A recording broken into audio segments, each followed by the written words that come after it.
Bonjour, Cornélia Capitanfi. Vous me connaissez maintenant au travers des vidéos que j'ai pu faire sur la pédagogie et les pédagogies alternatives.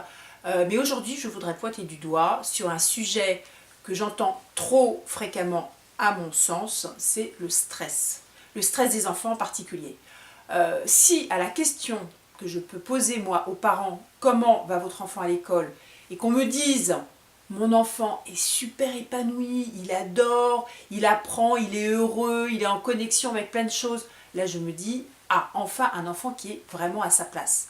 Mais si le parent me dit, comme j'entends malheureusement trop souvent, et ce pourquoi je fais cette vidéo, qui me disent, qu'est-ce qu'il est stressé. Et là, je me dis, mais c'est pas possible. On ne peut pas accepter qu'un enfant qui est dans la construction de ce qu'il est, de qui il va devenir, puisse vivre un stress permanent.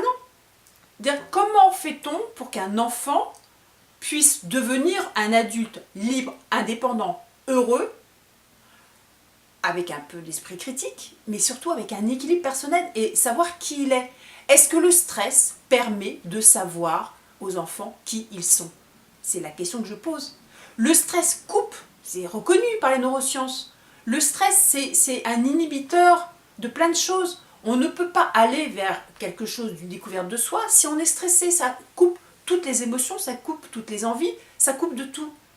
Donc l'idée, c'est dans la bienveillance, c'est dans un système bienveillant, dans un accompagnement humain, dans l'acceptation des émotions, que l'enfant va savoir qui il est pour savoir où il veut aller. Mais par pitié, parents, posez-vous des questions, posez-vous les vraies questions quand vous sentez votre enfant stressé, même si vous ne l'exprimez pas, mais si vous sentez que l'émotion première est le stress, c'est que ça ne peut pas être le bon système pour votre enfant. Ce n'est pas possible.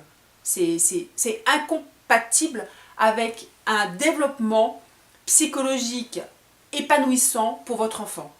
Et qu'est-ce qu'il va vivre adulte? Il va vivre ce stress parce que en écho, et c'est pas moi qui va faire la psychanalyse, mais l'écho c'est de sa vie d'adulte, c'est qu'est-ce qui s'est passé dans ma vie d'enfant. Si ma vie d'enfant n'a été bercée qu'autour du stress, bah, il ne connaîtra que ça, il ne pourra pas gérer la suite.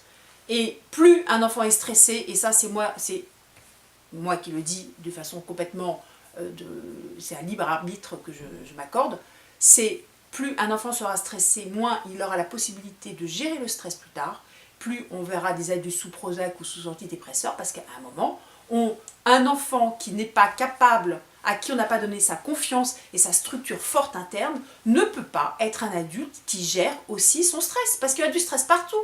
Mais il faut savoir le gérer et ne pas se mettre sous antidépresseurs pour gérer les problèmes. C'est mettre un couvercle sur une cocotte minute, à un moment ça pète.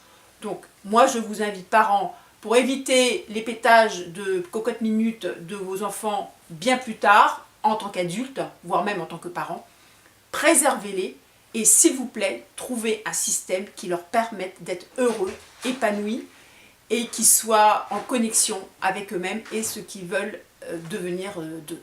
Voilà, merci de votre attention. J'espère que vous avez dû sentir en moi ce sujet qui me tient à cœur et effectivement c'en est un. Mais s'il vous plaît, parents, encore une fois, posez-vous les vraies questions pour l'équilibre de votre enfant.